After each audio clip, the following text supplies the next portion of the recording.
November 1982. Tamil Shorthand Senior Dictation. Get ready for dictation. 5 seconds. Start. தலைவர் அவர்களே, சட்டமன்ற உறுப்பினர்கள் எல்லோரும் தங்கள் சீரிய கருத்துக்களை மிக விளக்கமாக இங்கே எடுத்து கூறினார்கள்.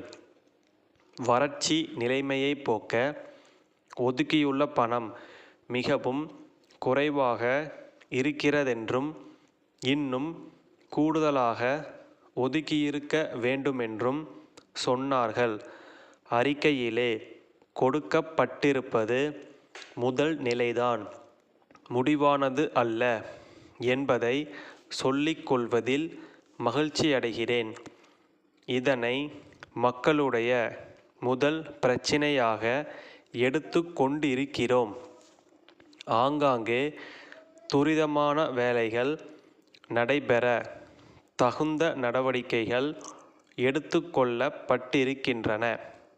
இன்றைக்கு குடிநீர் வழங்கும் பணியில் குடிநீர் வடிகால் வாரியம், விவசாய பொறியியல் துறை போன்ற துறைகள் எல்லாம் தீவிரமாக ஈடுபட்டிருக்கின்றன. அவர்கள் தொடர்ந்து இந்த வேலைகளையெல்லாம் செய்து கொண்டு இருக்கிறார்கள். சில மாவட்டங்களில் வரி தள்ளுபடி செய்யப்பட்டிருக்கிறது.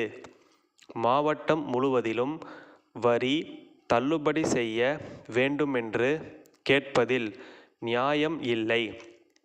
எந்த பகுதி வறட்சியால் பாதிக்கப்பட்டிருக்கிறதோ அதை வறட்சி பகுதி என்று அறிவித்து வரி தள்ளுபடி செய்வதில் அரசு தயக்கம் காட்டாது என்பதை சொல்லிக் கொள்கிறேன். ஒவ்வொரு மாவட்டத்திற்கும் உயர் அதிகாரிகளை அனுப்பி முழு விவரங்களையும் சேகரிக்க காலம் அதிகமாகும். ஆகவே மாண்புமிகு உறுப்பினர்கள் தங்கள் தங்கள் தொகுதியின் நிலவரங்களையெல்லாம் எழுத்து மூலம் அனுப்பி வைத்தால் அரசு உடனடியாக நடவடிக்கைகளை எடுக்க உதவியாக இருக்கும் என்பதை தெரிவித்துக் கொள்ளுகிறேன்.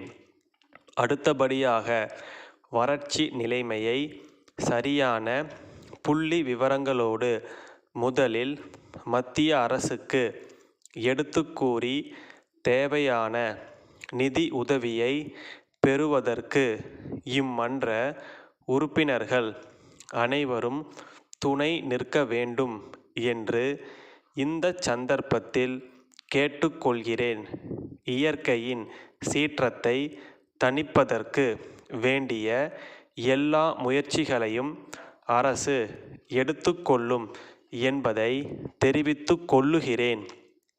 இந்த நேரத்தில் இன்னொன்றையும் குறிப்பிட விரும்புகிறேன். வறட்சி, பசி, பஞ்சம், பட்டினி என்றெல்லாம் மக்களிடையே பீதியை கிளப்பும் வகையில் செய்திகளை பரப்புவதை கொள்கையாக கொள்ள வேண்டாம் என்று பத்திரிகைகளையும் கேட்டுக்கொள்ளுகிறேன்.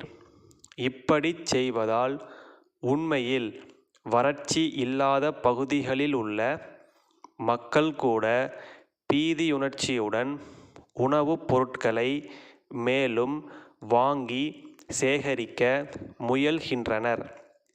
அதன் காரணமாக கள்ள மார்க்கெட், பதுக்கல் போன்ற முயற்சிகளும் நடைபெற வழி ஏற்படுகிறது.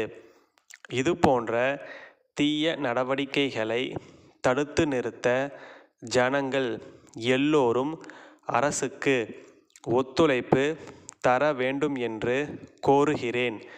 சமுதாயத்தில் தவறு செய்பவர்கள் தண்டிக்கப்பட வேண்டும். அது மட்டுமின்றி இப்படிப்பட்ட பஞ்ச காலங்களில் அதிகமான திருட்டு நடைபெறும். பட்டினியால் கஷ்டப்படுகிறபோது எங்கேயாவது கிடைத்ததை எடுத்து போய் திருடி சாப்பிடுவோம் என்று சிலர் அதில் ஈடுபடுவார்கள். அதற்கெல்லாம் எந்தெந்த வகையில் நடவடிக்கைகளை எடுக்க வேண்டுமோ அவற்றைச் செய்ய இந்த அரசாங்கம் தயங்காது என்பதையும் தெரிவித்துக் கொள்கிறேன். சேலம் சேகர் காகித தொழில் நிறுவனம். தமிழ்நாடு அரசாங்க அச்சக இயக்குனருக்கு எழுதும் கடிதம். அன்புள்ள ஐயா, வணக்கம். எங்கள் நிறுவனம் 2 ஆண்டுகளுக்கு முன்பு மத்திய தொழில் அமைச்சர் அவர்களால் தொடங்கி வைக்கப்பட்ட தனியார் நிறுவனமாகும். பல வகையான காகிதத் தாள்களை தயாரித்து நூல் வெளியிடும் பதிப்பகங்களுக்கும் பெரிய மொத்த வியாபாரிகளுக்கும் விற்பனை செய்து வருகிறோம்.